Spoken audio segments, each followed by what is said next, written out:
Le débat du dimanche, bonsoir et bienvenue. Nous allons essentiellement parler du Burkina Faso, la transition qui se met progressivement en place. On va également parler de ce sommet des chefs d'État et de gouvernement de la CEDEAO récemment à Accra au Ghana. Les élections de mi-mandat aux États-Unis et également cette éventualité ou pas du report de la CAN 2015 au Maroc. Des questions qui seront abordées par nos invités. Adam Cham du Républicain et de arawanexpress.com, Gaussou Drabo, journaliste, ancien ministre de la Communication, Maître Mamadou Ismaël Konaté, avocat, et Serge Daniel, journaliste, écrivain. Le Burkina Faso était l'un des 2 points inscrits à l'ordre du jour du dernier sommet des chefs d'État et de gouvernement de la Communauté économique des États d'Afrique de l'Ouest, CEDEAO. Un extrait ici du communiqué final lu par Désiré Kadré Ouedraogo que nous écoutons ici. Les chefs d'État et de gouvernement réaffirment leur engagement pour la préservation des institutions démocratiques et les principes de convergence institutionnelle et d'élections démocratiques tels que contenus dans le protocole additionnel de la CEDEAO sur la démocratie et la bonne gouvernance. Il faut souligner que 48 heures plus tôt, le lieutenant-colonel Zida s'était insurgé contre l'ultimatum de 15 jours fixé par l'Union africaine. Nous l'écoutons ici au micro de nos envoyés spéciaux à Ouagadougou, Abdoulaye Bari et Bakary Kenou. Ce qui nous préoccupe, c'est que nous parvenons à un consensus. Je crois que, en écoutant les uns et les autres, nous pouvons d'ores et déjà affirmer que nous sommes en train d'aller vers ce consensus. Vous avez parlé des délais que nous a imposé l'Union africaine, mais je pense que ce n'est pas véritablement une préoccupation pour nous. L'Union africaine peut dire dans 3 jours, ça n'engage que l'Union africaine. Mais pour nous, ce qui est important pour le Burkina Faso, c'est de parvenir à un consensus à partir duquel nous sommes sûrs d'aller au bout d'une année sans problème et faire des élections dont les résultats seront acceptés par tous et nous allons entamer une nouvelle vie constitutionnelle dans la paix et vraiment dans la sérénité pour tous les Burkinabés. Bon, je suis au regret de dire ça parce que vous savez très bien que nous ici nous avons attendu l'Union africaine à des moments où véritablement ils auraient pu nous témoigner leur fraternité et leur amitié. Malheureusement ils n'ont pas été à cette hauteur et je dois le dire, c'est regrettable. Voilà, Adam Cham, le lieutenant-colonel Zida n'est pas tendre avec l'Union africaine, qui a été attendue, mais qui n'a pas été vue. Avant de parler de ce que peut être la transition, est-ce qu'on ne peut pas retourner les mêmes reproches à l'armée aussi? L'armée aussi pouvait intervenir, mais elle ne l'a pas fait, au même titre que l'Union africaine, que Zida est en train d'accabler ici. Oui, non seulement l'armée pouvait intervenir, elle ne l'a pas fait, mais pendant un long moment, elle a été du côté du pouvoir. C'est seulement, si j'ai bien compris ce qui s'est passé au Burkina, vers la fin, que grâce au balai citoyen, il y a eu le ralliement de l'armée. Cela après que Compaoré ait cherché à rester. Et donc, le ralliement de l'armée est un ralliement tardif. Pour en venir à l'Union africaine, je ne sais pas si on pouvait dire ça, et moi je ne suis pas un grand défenseur de l'Union africaine, c'est est-ce que Compaoré avait, oui ou non, le droit de changer la Constitution, l'article 37? C'est ça la question. S'il avait le droit, alors l'Union africaine ne serait pas intervenue. Par contre, les textes sont très très clairs. On ne peut pas accepter des coups d'État et l'Union africaine pense que tant que les militaires sont au pouvoir, c'est un coup d'État. Maintenant, l'ultimatum donné paraît un peu excessif compte tenu de la complexité de la situation burkinabé, mais Addis Abeba n'était pas très intransigeant sur ça. Et puis on a vu, et les chefs d'État de la CEDEAO sont intervenus pour calmer le jeu. Justement, Monsieur le ministre, les chefs d'État ont d'une façon réactivé la Constitution pour que le Conseil constitutionnel puisse constater la vacance du pouvoir. Finalement, qu'est-ce qu'on peut dire? Est-ce qu'il faut une transition civile, militaire? L'astuce, la trouvaille, elle peut être quoi? Non, si vous me permettez, auparavant, parce que je ne suis pas tout à fait d'accord avec ce que Adam Thiam disait, c'était que ce n'est pas un coup d'État. C'est une insurrection populaire qui a fait tomber un régime. Donc, on ne peut pas considérer... au Burkina Faso, il s'est créé une situation atypique et il faut un raisonnement spécifique pour résoudre cette situation. Moi, je partage entièrement l'avis du lieutenant-colonel Zida sur, disons, le comportement de la commission de l'Union africaine, parce que c'est une commission faite de fonctionnaires qui se permettent de réagir de manière péremptoire sur un événement. Si c'est un sommet extraordinaire des chefs d'État, d'accord. Mais vous ne prenez même pas le temps d'analyser une situation, vous n'attendez même pas que votre envoyé spécial vous fasse un rapport et vous prenez une position dessus.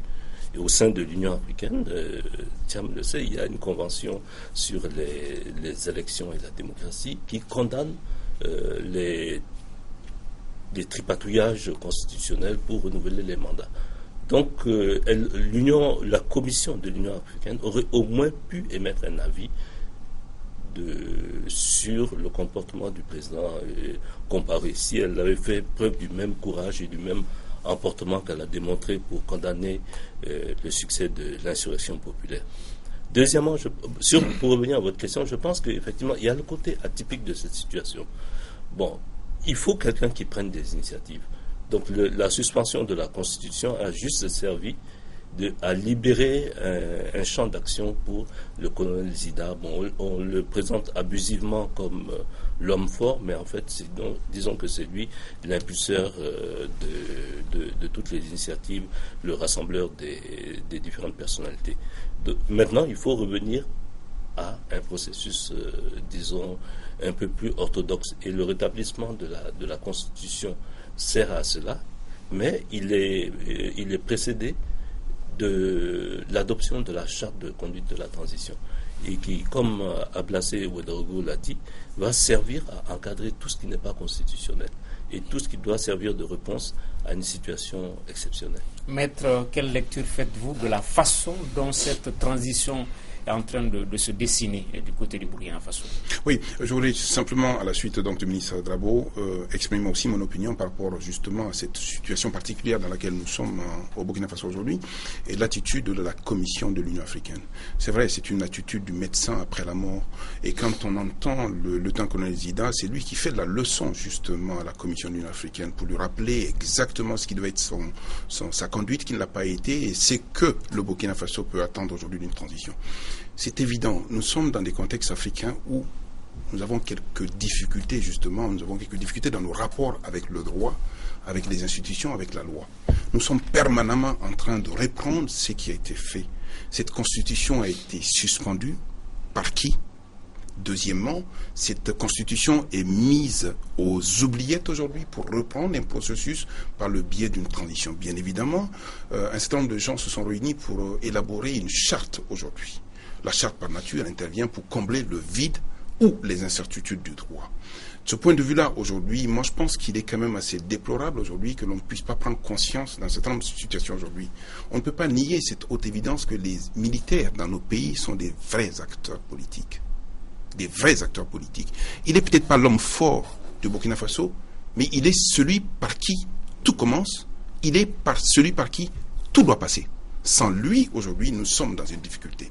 Deuxièmement, et c'est vrai, il faut saluer le courage de la société civile burkinabé et de la classe politique hors CDP pour aujourd'hui avoir pris le courage à demain d'aller d'abord sur un tempo bien millimétré. Deuxièmement, pour essayer de se situer dans les perspectives, pour voir aujourd'hui ce qui est possible. Je pense que incontestablement, on sort de la Constitution pour aller vers un processus de transition qui consiste à mettre en place aujourd'hui un conseil consultatif de transition d'une part, un gouvernement de transition et puis à la tête un président de transition. C'est vrai, on a dit assez violemment que cette transition doit être présidée par un civil. Je le conçois. Mais est-ce une manière de mettre à l'écart des militaires pour ne pas régler un problème aussi au Burkina Faso qui est aussi militaire? Blaise est parti, mais Blaise est au Burkina Faso encore par personne interposée. Serge Daniel. Ce qui me paraît important, malheureusement pour une fois je ne partage pas le point de vue d'Adam, c'est que l'Union africaine n'a rien fait. C'est-à-dire qu'au moment où on l'attendait, qu'il y ait une délégation par exemple de l'Union africaine qui débarque à Ouagadougou pour rencontrer les acteurs, on n'a pas vu l'Union africaine. Aujourd'hui, au Burkina Faso, l'armée est un acteur non institutionnel. C'est-à-dire, c'est pas le Parlement, c'est pas la présidence de la République, c'est pas les partis politiques. Donc, c'est un acteur non institutionnel, mais qui est au centre de la transition. Je ne pense pas qu'on puisse dire aujourd'hui aux militaires, retournez dans les casernes, vous n'avez rien à voir dans le processus. Ce n'est pas possible parce que ce sont les militaires qui ont les armes. Et ça me rappelle ce qui s'est passé en Guinée, ça me rappelle ce qui s'est passé au Mali. Je reste persuadé que la solution peut être une solution juridico-politico-militaire. On a vu en Guinée, par exemple, lorsque Dadis est parti, Sekouba Konaté est arrivé, il a dirigé la transition, mais entre guillemets, il inaugurait les chrysanthèmes. Il ne dirigeait pas le Conseil des ministres, il ne posait pas de décision, mais il avait la main sur une partie importante de l'armée. C'est-à-dire que l'armée l'a suivi parce qu'il était le chef de l'armée. Et ici, au Mali, on a eu un autre cas, c'est que le président de la République démissionne comme il a démissionné. Monsieur Dioncouna Traoré prend le pouvoir, mais à l'époque, il y avait une junte qui était au pouvoir, qui était persuadé qu'au bout de 90 jours, je crois, au bout de 3 mois, on ne pouvait pas organiser les élections. Mais la junte 40 jours. La junte se disait au bout de 40 jours qu'elle allait reprendre le pouvoir. Donc, évidemment, aujourd'hui, il faut trouver une solution, mais vous ne pouvez pas, dans le cas du Burkina Faso, j'en aurais terminé, vous ne pourrez pas demander aux militaires de retourner dans les casernes comme ça. Ils sont au centre du jeu, il va falloir composer avec eux. Ok, Adam, pour préciser le fond de sa pensée, sinon sur le Mali, je voudrais proposer, puisque l'exemple du Mali est intéressant, puisqu'il y a le Mali des événements de mars 91, et puis il y a ce qui s'est passé au Mali également en 2012. Les deux cas de figure peuvent être source d'inspiration pour ce qui nous concerne, le Burkina. Adam, pour préciser le fond de votre pensée par rapport à Drabo et Serge. Non, ce que je veux dire, c'est qu'il y a une charte de l'Union africaine. Il y a le protocole additif de paix et sécurité qui interdit les tripatouillages constitutionnels. Mais c'est un document qui n'est pas à l'heure actuelle en vigueur parce qu'il n'a pas eu le quorum requis pour la ratification. Et donc ça, ce ne peut pas être un document de travail de l'Union africaine. Par contre, la charte africaine et toutes les jurisprudences de l'Union africaine et même le document du protocole de paix et sécurité interdit les coups d'État. Au Burkina, on pouvait considérer qu'il y avait coup d'État à partir du moment où Compaoré a démissionné. Il a démissionné et puis il a invoqué tous les articles qui devraient organiser sa succession. Donc Addis n'était pas au courant, le jour où il le faisait, que le président de l'Assemblée nationale qui devait le remplacer n'était pas là et que la rue ne voulait de toutes les manières pas quelqu'un du parti majoritaire. Mais c'est bel et bien un coup d'État à partir du moment où la succession constitutionnelle, la succession constitutionnelle n'est pas observée. Okay. Et l'Union africaine ne peut pas avoir est-ce qu'au Burkina, on ne peut plutôt pas parler de contre-coup d'État? Puisque ce que le président Blaise avait tenté le 30, c'était un coup d'État constitutionnel. Ça n'a pas marché, le peuple a réagi et ça a été un contre-coup d'État. Il y avait une révolution, mais Maître Konaté peut-être saura, c'est-à-dire quand est-ce que un soulèvement comme quand est-ce que, par exemple, on peut dire qu'un président déchu était victime d'un coup d'État, d'une révolution, etc. Pour l'Union africaine, les révolutions ne marchent pas, parce qu'il y a des textes qui régissent effectivement la gouvernance, et si le président démissionne, il y a une succession constitutionnelle, et ça n'a pas été observé. C'est ça leur point. Sur les deux points avec Adam, malgré l'entrée en vigueur effective, et là aussi je pense qu'il faut le vérifier d'ailleurs, on ne peut pas non plus faire fi de l'existence d'un document qui régit quand même le fonctionnement des États au sein de l'organisation. Deuxièmement, on attendait de l'Union africaine justement d'intervenir dans les mêmes conditions qu'elle est intervenue aujourd'hui pour rappeler au président Blaise Compaoré à l'époque que la modification du dispositif constitutionnel ne poursuivait d'autre vocation que d'anéantir le principe de l'alternance. C'est un principe général absolu de droit à ce niveau. Est-ce qu'il y a eu coup d'État ou pas? Je me méfie. Jusqu'à ce que je vienne sur ce plateau, j'étais aussi déterminé à penser qu'il y avait un coup d'État. Mais un certain nombre de personnes m'ont rappelé à l'ordre en disant aujourd'hui, est-ce que le pouvoir a été arraché au président Blaise? Non. Est-ce qu'il a démissionné? Oui. Maintenant, la question que l'on peut se poser et que tu te poses légitimement, où est le pouvoir d'État au Burkina Faso? La question que je me pose, c'est quand tu démissionnes en démocratie, qu'il y a une constitution, comment tu es remplacé? C'est vrai. Les règles successorales sont indiquées et en l'occurrence également, les règles successorales ne semblent pas respecté au Burkina Faso. Il y avait sur le terrain des rapports de force. Lorsque vous avez 1 million de personnes qui descendent dans les rues, c'est un rapport de force, quelque part. L'Assemblée nationale, ce qu'on a constaté à l'Assemblée nationale, c'est que le dispositif de sécurité mis en place à l'Assemblée nationale pour empêcher les manifestants de brûler ou de saccager l'Assemblée nationale du Burkina, ce dispositif n'a pas fonctionné. À partir de ce moment-là, on pouvait se poser la question de savoir qui devait diriger ce dispositif, c'était l'armée. On sentait à partir de là qu'une partie de l'armée quand même lâchait Blaise Compaoré, ça c'est évident.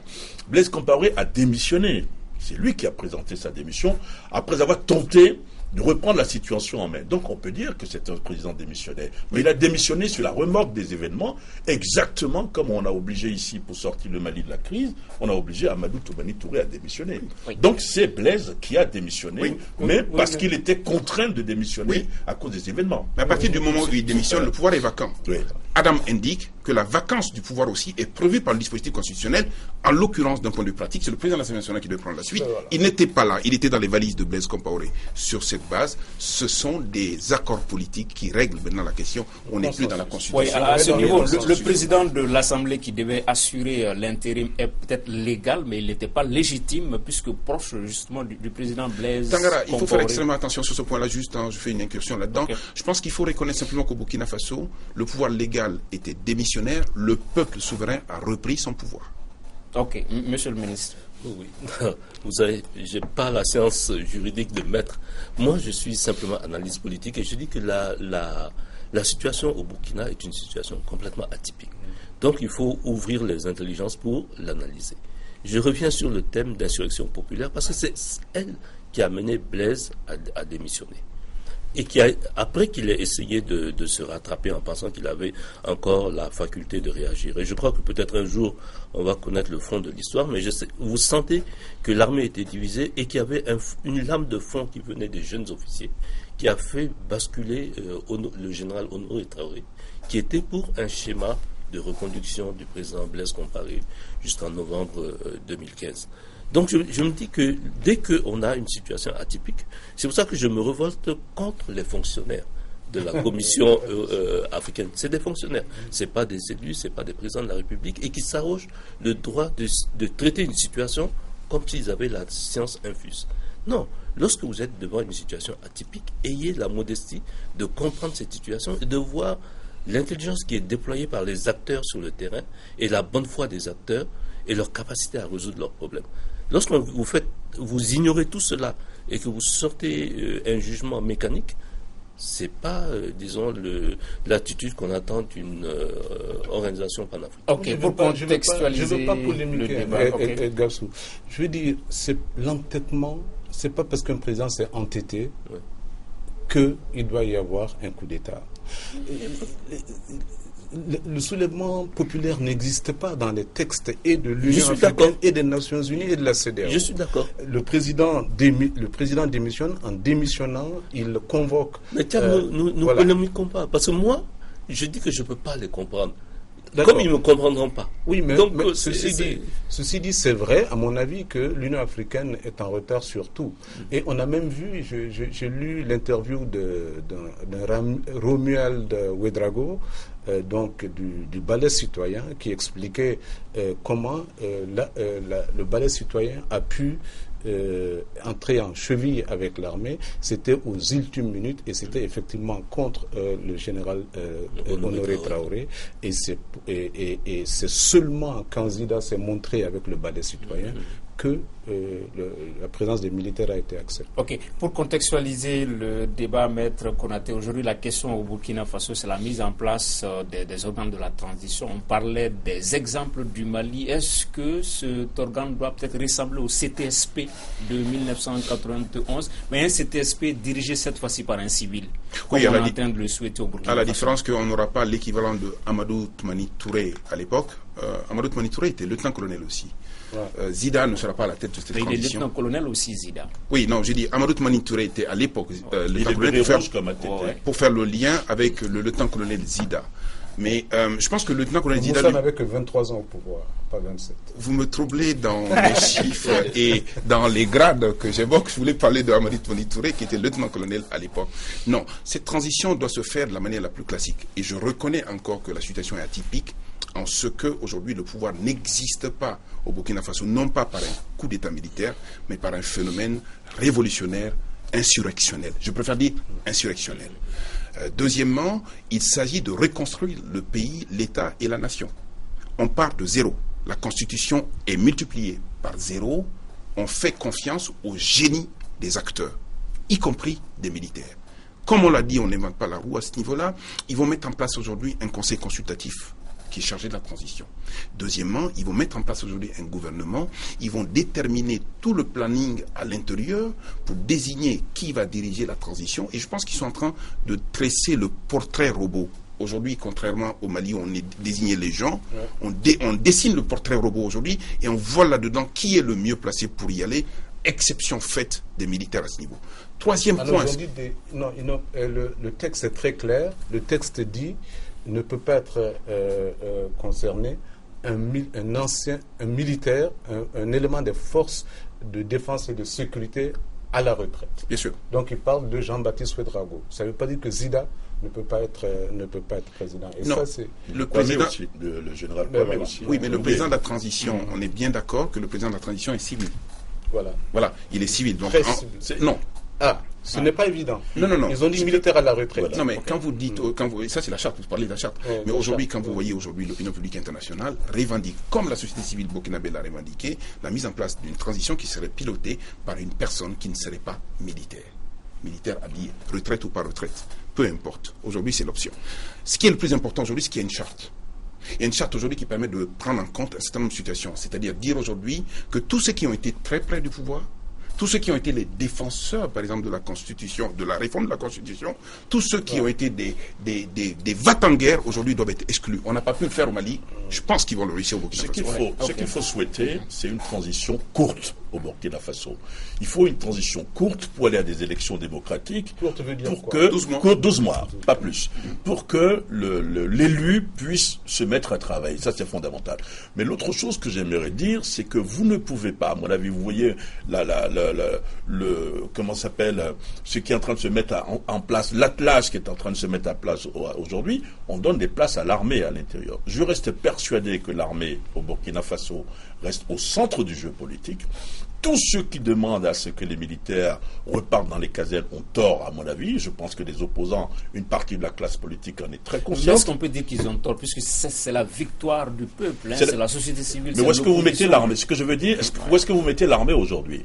Vous ne pouvez pas demander aux militaires d'aller se cacher dans un marigot en attendant qu'il y ait des élections. Ils sont au centre du jeu. Je pense qu'il y aura une espèce de bicéphalisme, peut-être que le mot est fort, à la tête de l'État, c'est-à-dire que vous aurez des militaires, il y aura un organe, dans l'organe il y aura des militaires, il y aura des civils, pour qu'on puisse avoir rapidement des élections démocratiques au Burkina Faso. Serge, Monsieur le ministre, un mot sur cette esquisse de transition qui se dessine avant de revenir à Adam. Non, que Serge précise sa pensée. Okay. Tu veux un militaire à la tête de la transition? Je ne souhaite pas un militaire à la tête de la transition. Ou des militaires à l'intérieur de la transition. Ce que je dis, c'est qu'il faut que les militaires soient à l'intérieur du système qui puisse permettre aux gens de faire une transition. Et que je ne partage pas l'avis, je ne pense pas que ce soit de bon augure de demander aux militaires, comme certains le disent, que on demande aux militaires d'aller dans les casernes, de croiser les bras et de regarder les civils faire. Okay. Monsieur le ministre. Oui.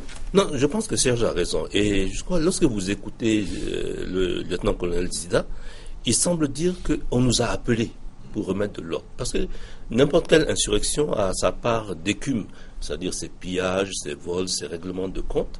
Vous avez entendu il y a 48 heures, des gens sont allés même jusqu'à piller des mines et emporter de la dynamite.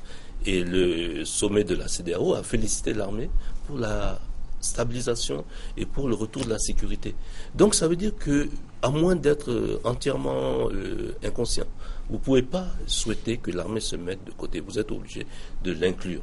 Maintenant, je crois que le gros problème, et ma conviction personnelle, c'est qu'il faut faire très attention à celui qui va diriger la transition. Parce que vous savez, très souvent, par exemple, l'Occident mythifie les personnalités venues de la société civile. Et c'est ça qui a mené, par exemple, la catastrophe en République centrafricaine. Oui. Il faut quelqu'un qui connaisse les rouages de l'État, qui ne soit pas là un simple pacificateur, un arbitre. Non, quelqu'un qui va diriger et qui aura son avis, qui va procéder à des arbitrages. Parce que, vous savez, il y aura lorsque vous regardez les forces politiques de l'opposition, elles sont des forces concurrentes. Elles se sont rassemblées de manière très circonstancielle. Oui, mais vu même la force des personnalités qui sont à l'intérieur et qui, pour beaucoup, ont occupé de hautes fonctions, la transition burkinabé ne sera pas une transition de tout repos. Ok. On écoutait Adam, un autre officier, le colonel Auguste Barry, qui disait que le peuple burkinabé est entré dans l'histoire. Il faut que l'armée aussi entre dans l'histoire. Est-ce que cela augure de quelque chose de positif, d'un retrait peut-être de l'armée? Peut-être elle peut être présente à l'intérieur des organes de la transition, mais occuper la tête de la transition, peut-être non. Beaucoup dépend de comment l'armée va réagir à la charte qui a été rédigée et qui lui sera présentée. Parce que les critères tels qu'ils sont définis n'excluent pas, par exemple, Zida. Ils disent très clairement que les membres de sécurité à la retraite ne peuvent pas être présidents de la transition. Et puis il y a d'autres critères qui font qu'effectivement on est en train de chercher pratiquement pour la transition l'oiseau rare dont on ne veut pas, par exemple pour l'élection. C'est ça qui est étonnant.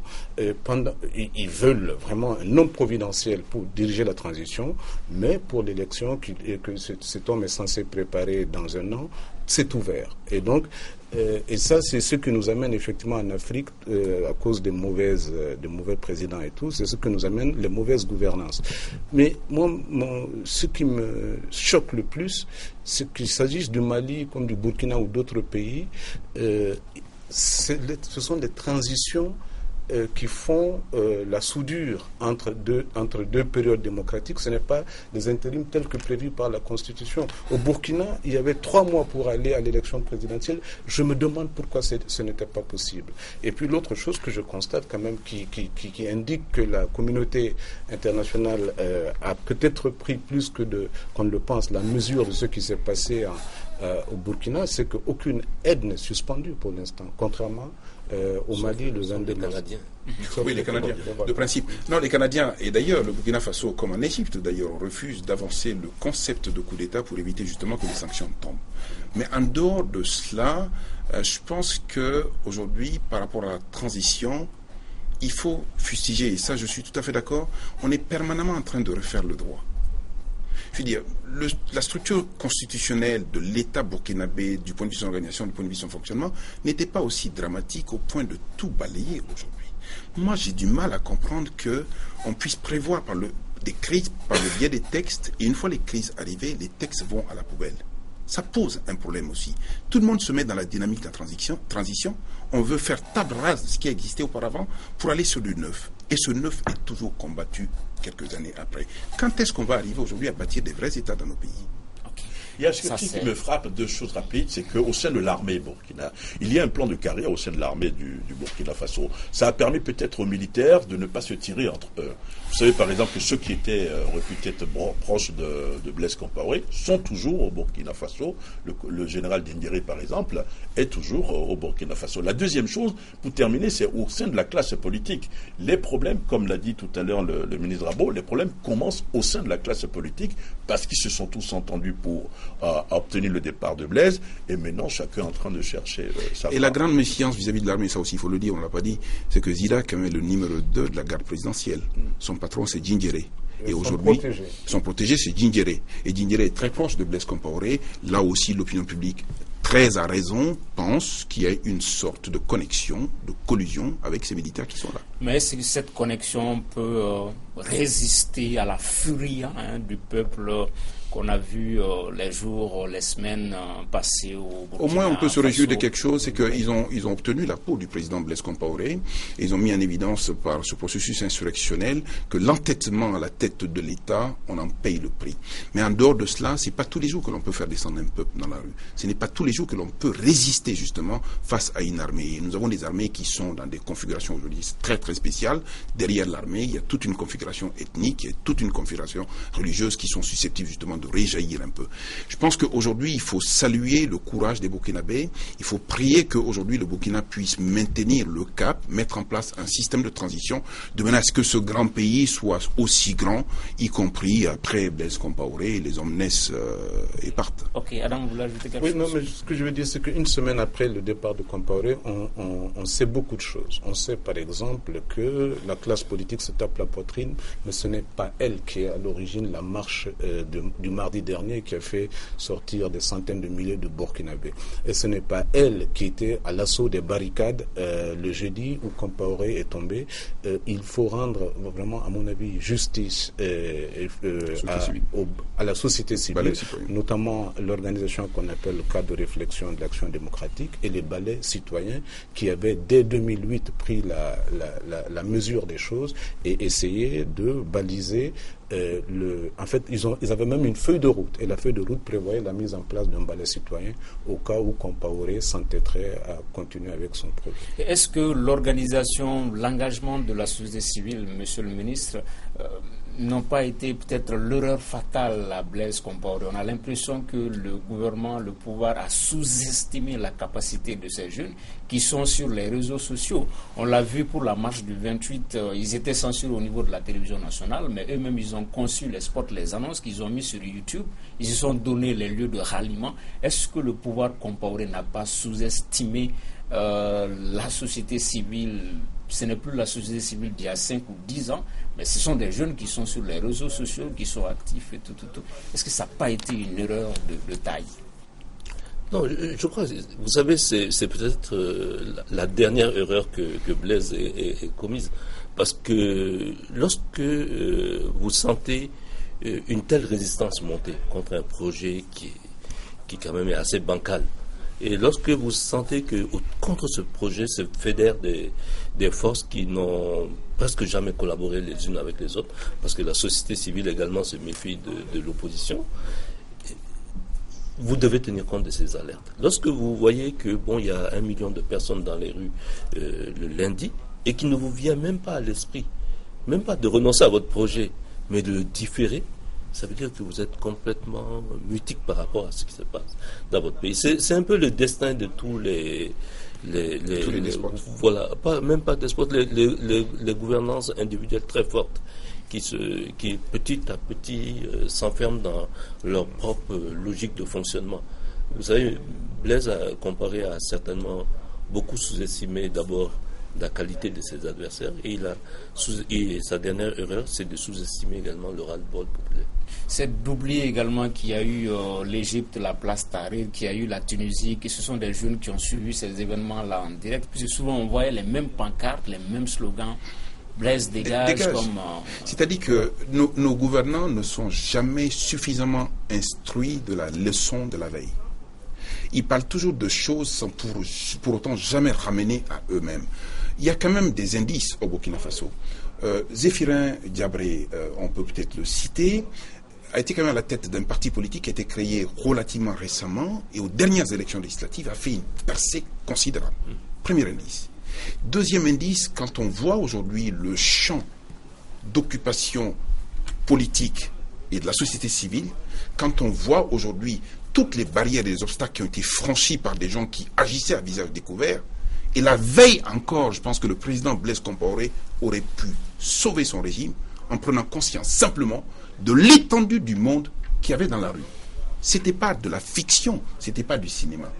Ne pas prendre conscience de cela, c'est aller vers des situations que l'on ne peut pas prévoir. Et aujourd'hui, Blaise Compaoré n'a qu'à s'en prendre à lui-même.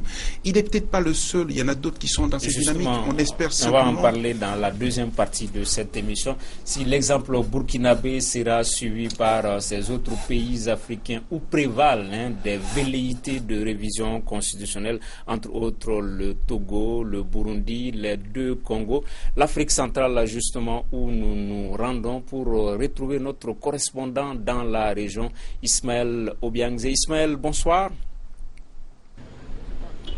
Bonsoir Sékou, bonsoir à tous les invités sur le plateau.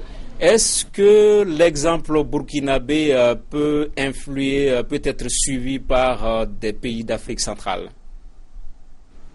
Est-ce que ceci peut avoir un impact en Afrique centrale? Oui, si l'on considère que les problèmes de gouvernance, les problèmes de démocratie sont des problèmes transversaux, mais notons que tout cela est possible parce que l'absence de bonne gouvernance, l'absence de démocratie sont là des fléaux qui sont à l'origine de plusieurs frustrations.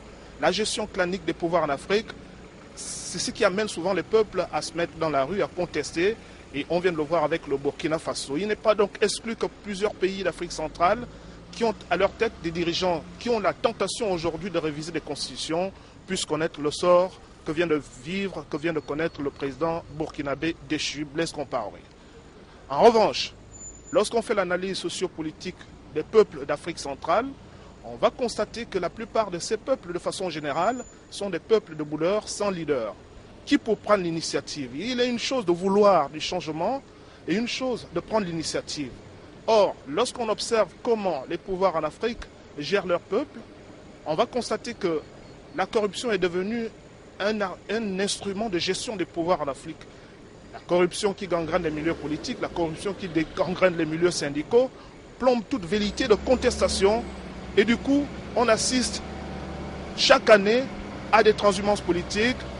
Un soir, on est opposant. Le matin, on devient membre du gouvernement ou proche du parti au pouvoir. Tout ceci n'est pas de nature à booster les changements en Afrique centrale. C'est Koutanga. Voilà, merci Ismaël Obiangzé. Depuis Libreville, il est notre correspondant dans la région en Afrique centrale. Monsieur le ministre, est-ce qu'il faut penser à un effet, on ne va pas dire effet boule de neige puisqu'il n'y a pas de neige ici, un effet tourbillon par rapport à ce qui s'est passé au Burkina Faso, le Togo, la République démocratique du Congo, le Congo, Brazzaville, puisque les peuples s'observent très souvent. Les peuples s'observent, mais est-ce que j'ai bien aimé l'analyse de votre correspondant parce qu'effectivement, et la dernière partie, parce qu'il y a peut-être des conditions objectives qui doivent être réunies pour que, disons, il y ait ce basculement. Il y a tout d'abord une classe politique de qualité et, disons, des leaders charismatiques capables de produire un effet d'entraînement avec eux. Il y a la mobilisation de la société civile et une mobilisation qui monte en puissance. Adam Thiam a parlé tout à l'heure de la mobilisation de la société civile burkinabé qui a commencé en 2008, donc ça fait 6 ans, et qui a mûri, s'est durci, s'est radicalisé et a poussé, disons, les membres à faire preuve d'un courage extraordinaire, parce que je crois que lorsque vous connaissez la configuration de Ouaga et lorsque vous allez vers le palais présidentiel, lorsque vous mesurez tout l'espace libre qu'il vous faut traverser pour y arriver et voir des hommes armés en face de vous, il faut avoir une conviction chevillée au corps pour entamer une telle démarche. Donc je suis entièrement d'accord avec votre correspondant.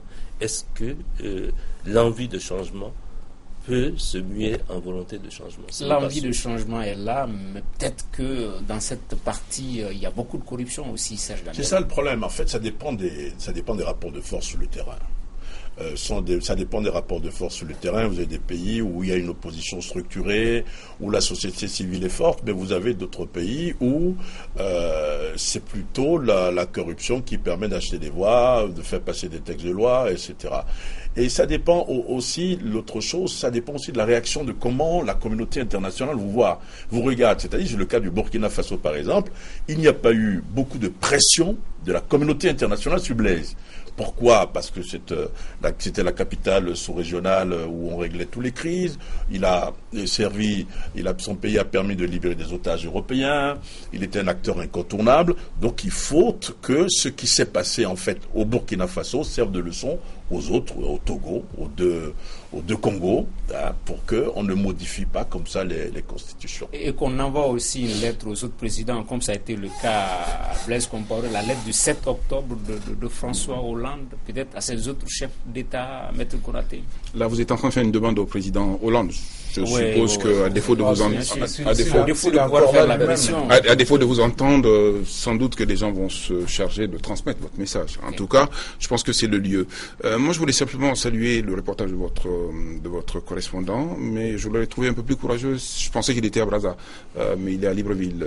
Les choses peuvent se dire à Libreville. Brazza, oui, je me serais posé 2-3 questions. Mais en fait, son analyse. Vous voulez dire qu'il est allé à Libreville pour parler ou... Sans doute, surtout que Brazza et Libreville, c'est pas très loin. Mais quand on prend par exemple ces principaux pays d'Afrique centrale, à Bangui, il y a eu quelques chamboulements. Je crois qu'à la tête de l'État, il y a eu quelques successions. En Guinée équatoriale, quasiment pas. Au Gabon, quasiment pas. À Brazzaville, une fois oui, entre Sassou et Lissouba. En dehors de ces principaux pays, je veux dire, le système politique n'est pas assis sur le même substrat. Je veux dire, le phénomène de l'opposition n'est pas tout à fait la même chose au Sénégal, au Mali, au Burkina Faso, au Togo, au Bénin, que par exemple dans ces pays-là. Les peuples ne sont pas forcément passifs, mais les peuples ne sont pas habitués à prendre les rues. Et le processus de contestation n'est pas le même qu'en Afrique de l'Ouest. Mais ceci dit, je pense qu'il faut faire le même constat qu'aujourd'hui, le dispositif constitutionnel ne doit pas être modifié uniquement, exclusivement, dans les buts que ceux qui avaient été poursuivis par le président Blaise Compaoré.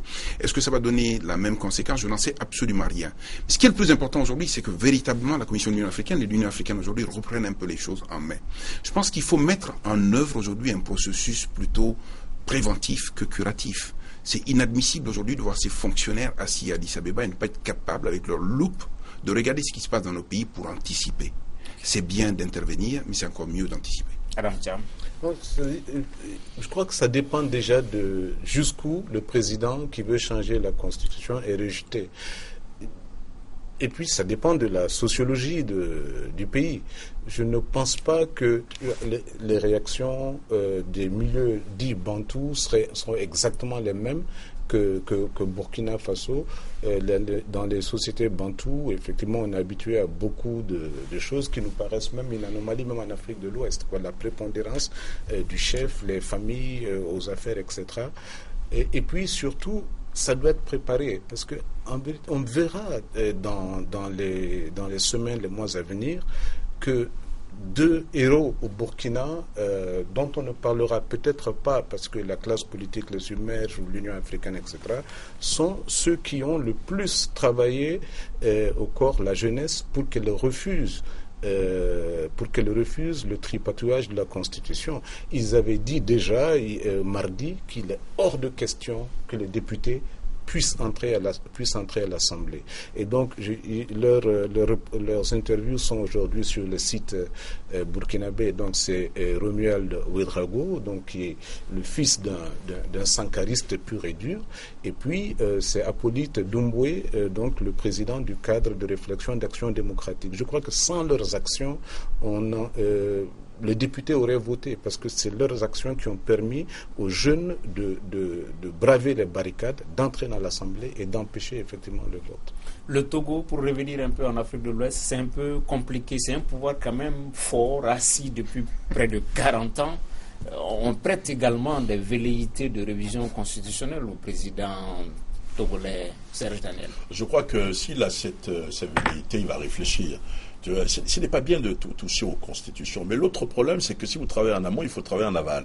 Des chefs d'État ne quittent pas le pouvoir parce qu'ils ont peur. C'est-à-dire, pour eux, après le pouvoir, il n'y a pas une vie. Il faut peut-être leur montrer qu'après le pouvoir, il y a une vie. Il faut prendre des mesures. Il faut arrêter de voir les chefs d'État, les anciens chefs d'État, de les poursuivre. Il faut peut-être créer le cadre qui puisse les accompagner, à sortir dignement de la chaise présidentielle. C'est que souvent, ça ne suffit pas les mesures pour rassurer. Sinon, au président Blaise, il avait été voté une loi d'amnistie pour accompagner, mais peut-être ça ne suffit pas, monsieur le ministre. Non, je voulais dire au Togo, la constitution est très confortable pour le président. Parce que la présidentielle se joue à un seul tour, uninominal à un tour. Et comme l'opposition est divisée, incapable de s'unifier, c'est un boulevard. Ouais, ça va. Et en même temps, il n'y a pas de limitation du nombre de mandats depuis 2002. Donc c'est très confortable. Mais pour revenir à votre question, vous savez, le maître disait que on devrait faire plus attention, on devrait plus respecter les cadres juridiques que nous créons. Le problème, c'est que très souvent, les gouvernants sont les premiers à négliger ces cadres. Et tout en prenant, la bonne gouvernance, il y a, disons, des attitudes très désinvoltes par rapport à des textes qui devraient être gravés, dont les principes devraient être gravés dans le marbre. Okay. Est-ce que finalement le peuple burkinabé n'a pas tranché entre Obama qui disait que l'Afrique avait plutôt besoin d'institutions fortes, Blaise qui lui répond que le continent a plutôt besoin d'hommes forts. Maintenant on voit que l'Afrique a plutôt besoin de peuples forts. Est-ce que ce qui s'est passé au Burkina n'a pas tranché les deux finalement, Maître Konaté? L'évidence est que nous avons des peuples. Pendant très longtemps, nos peuples ont été en recul et passifs. La chose publique a été gérée par un certain nombre d'individus qui arrivaient au pouvoir sur la base d'élections largement contestables et qui se donnaient le moyen de violer le droit. Le peuple est en face aujourd'hui pour regarder d'abord, pour comprendre ensuite et pour réagir. Je pense qu'aujourd'hui, le phénomène révolutionnaire n'est pas prévu par nos textes, c'est vrai, le phénomène insurrectionnel non plus. Mais personne ne peut nier pendant très longtemps l'évidence de la force du peuple. On oublie de dire que le peuple souverain est celui qui donne le pouvoir et qui le retire. Le peuple n'a pas besoin de limitation. Le pouvoir, c'est lui qui le donne, c'est lui qui le retire. Ce peuple a décidé désormais d'être dans l'arène. Ce peuple a décidé désormais de ne plus être si passif, mais d'exercer la plénitude de sa souveraineté. Ça peut donner des phénomènes révolutionnaires au Burkina Faso, mais quiconque ne voudra pas entendre et écouter le peuple court ce risque. Oui, Adam, seul le peuple peut. Oui, non, c'est sûr que le peuple est même la première institution, il faut qu'il le sache. Et la différence entre nos pays et les pays occidentaux, c'est qu'il y a des consciences citoyennes. Les consciences citoyennes, ce sont les peuples. Et ce qu'on a vu au Burkina, et qui ne me paraît pas une dynamique, je pense que c'était simplement contre Compaoré, c'était Monsieur le Président, ça suffit, partez, mais on ne verra pas forcément cette dynamique jouer sur la qualité du choix des Burkinabés dans un an. Il pourrait choisir un mauvais président. Et donc, à mon avis, les peuples sont la première institution. Les peuples peuvent, s'ils sont conscients, et tant que les peuples ne peuvent pas, ils ne seront pas respectés.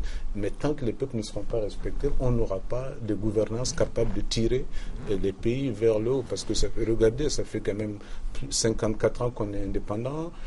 On avait les mêmes, Obama l'avait dit, le Ghana avait un PIB plus important que la Malaisie au moment de l'indépendance, et aujourd'hui on peut mesurer le chemin que les deux pays ont parcouru, et surtout que la Malaisie vaut, je crois, une 50aine de fois le PIB du Ghana et du Kenya réunis.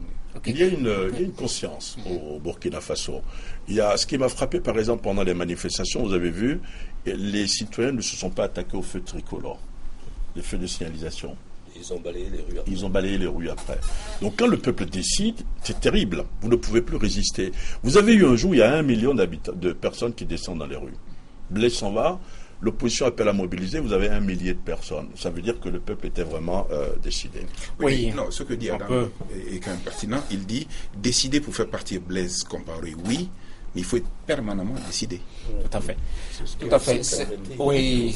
Voilà. Non, 2 minutes, c'est seulement pour dire qu'il y a des pays où l'alternance se produit très bien. Le Ghana, la Zambie. Ça veut dire il n'y en a pas des masses. Il n'y en a pas des masses, mais ça veut dire qu'également, il y a une responsabilité, au-delà du pouvoir du peuple, il y a la responsabilité de la classe politique d'avoir une certaine qualité dans la pratique.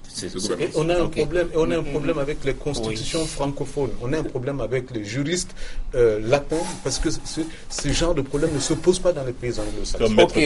On va terminer là-dessus. Quand même, la moralité, l'enseignement qu'on puisse tirer au Burkina Faso, c'est qu'on peut tromper une partie du peuple pendant un moment, mais on ne peut pas tromper tout le peuple tout le temps. Le dernier mot revient au peuple. Bravo. Merci de l'avoir suivi. Nos invités étaient Adam Cham du Républicain, Gaussou Drabo, journaliste, ancien ministre, Maître Mamadou Ismaël Konaté, avocat, et Serre Daniel, journaliste, écrivain. À la semaine prochaine.